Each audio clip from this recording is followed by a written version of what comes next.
घने जंगलों के बीच, जहां सूरज की किरणें पेड़ों की टहनियों से छनकर नीचे गिरती थीं, वहां दो बच्चे रहते थे, राहुल और मोहन। दोनों भाई थे, अनाथ थे और इस जंगल को ही अपना घर बना चुके थे। उनके साथ था एक वफादार कुत्ता, शेरू।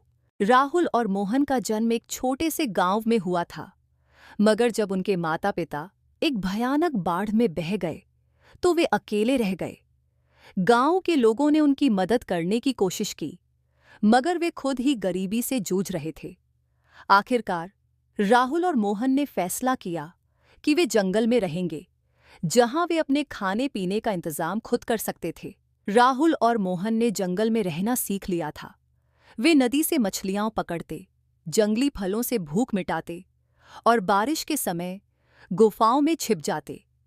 शेरू हमेशा उनके साथ रहता और किसी भी जंगली जानवर को पास नहीं आने देता। एक बार जब वे रात में सो रहे थे तो एक बड़ा तेंदुआ उनके पास आ गया।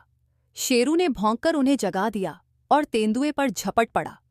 लड़कों ने जल्दी से पेड़ पर चढ़कर खुद को बचाया, मगर शेरू नीचे अकेला था। उसने बहादुरी से तेंदुए से मुकाबला किया और उसे भगाने में सफल रहा। उस दिन के बाद बच्चों ने शेरू को सिर्फ एक कुत्ता नहीं, बल्कि अपना रक्षक और परिवार का हिस्सा मान लिया। उस घटना के बाद बच्चों ने सोचा कि जंगल में रहना अब सुरक्षित नहीं है। वे किसी अच्छे इंसान की मदद से गांव लौटना चाहते थे। कुछ दिनों बाद एक साधु जंगल से गुजर रहा था। उसने बच्चों को देखा और उनकी कहानी सुनी। साधु ने उन्हें अपने गांव में ले जाने का फैसला किया।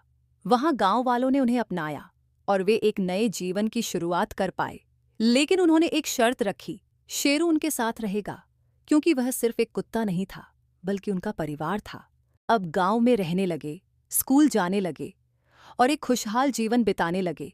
मगर वे जंगल को कभी नहीं भूले। हर महीने वे शेरू को लेकर जंगल जाते, वहां की यादों को ताज़ा करते और उन दिनों को याद करते जब वे सिर्फ 3 थे, जंगल के बच्चे और उनका वफादार दोस्त। इस तरह जंगल ने उन्हें सिखाया कि सच्ची दोस्ती और हिम्मत से कोई भी कठिनाई पार की जा सकती है।